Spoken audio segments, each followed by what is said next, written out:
Hello, I'm Andy Prosser. I'm the Head of Investments at InvestEngine. Welcome to our monthly Market Roundup, which looks at what has been moving the markets and what it means for investors. So looking back at last month then, November was a good reminder that markets don't always move in straight lines. So after a strong run through most of 2025, stocks spent the month kind of oscillating between worrying about high valuations on the one hand, especially in the big US tech companies, and then on the other hand, optimism that central banks are edging closer and closer to more rate cuts. And that meant that for equity investors, November was a bit of a roller coaster. The headlines towards the middle of the month were saying that it was one of the sharpest November drawdowns since the financial crisis, with a sell-off in AI stocks and worries about a potential AI bubble. But then a strong rally in the final week of the month really helped to repair a lot of that damage. And then by the end of the month, the S&P 500 was down only about 0.5% in sterling terms. The Nasdaq 100, which is a bit more tech heavy than the S&P, that finished down just over 2% for November because investors were busy taking profits in the year's big winners. Outside the US though, performance was a little bit more even. So European equities slightly outpaced the US, and that was helped by strong earnings from financial and technology companies. UK equities also nudged a bit higher, helped by both strength in the banking sector after regulators signaled that they were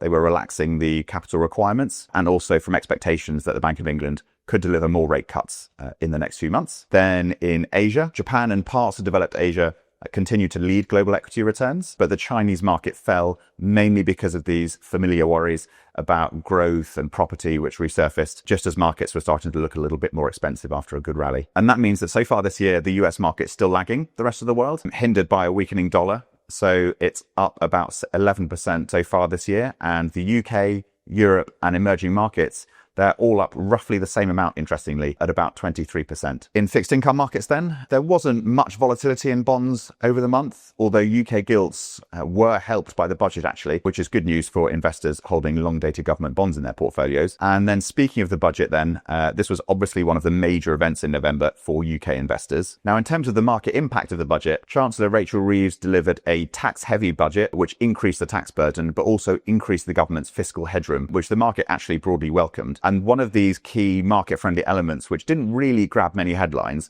was the decision to reduce the planned issuance of very long-dated gilts and to tilt slightly towards the kind of shorter-dated gilts instead. And that helped the 30-year gilt yields fall after the budget. And because gilt yields and prices move in opposite directions, that meant that the price actually rose for the 30-year gilts. So overall, government bonds were close to flat for the month, but with a pretty noticeable rally after the budget itself. Now, interestingly, the budget also sparked a rally in sterling. So sterling dollar traded up towards about $1.32 by the end of the month, which was its best level in about a month and the strongest week for the pound in over 3 months. And this was largely because of the sense of relief, really. The budget was a tough budget, but there wasn't a dramatic loss of financial discipline like in the infamous mini budget of 2022. And that eased some of the worries that had been weighing on the pound in the weeks beforehand. And currency movements, they're worth keeping an eye on for investors because a stronger pound can actually reduce the value of your overseas investments when you convert them back into sterling. So, for example, if the US market stays flat, but the pound rises against the dollar, then in pound terms, you will have lost money. Overall then, November looks less like the start of a new trend and more like just a kind of temporary pause after a really strong run for markets in 2025. Global equities have delivered a really strong year-to-date return, but leadership is now quite heavily concentrated in a narrow group of mega-cap AI stocks. As we head into December, which brings with it a pretty dense calendar of central bank meetings, two themes really we think are going to be driving markets. Firstly, the timing and the pace of the cuts in both the UK and the US. And secondly, the durability of earnings outside the mega-cap leaders. And against that backdrop, diversification is going to remain really important for investors. And as we approach the year end, it's a really good time to just step back, review your portfolio, and make sure it still matches your risk tolerance. That's it for this month. If you have any thoughts or comments, please feel free to leave them below. Otherwise, for more updates, head to our blog and sign up to our newsletter. Thank you for watching.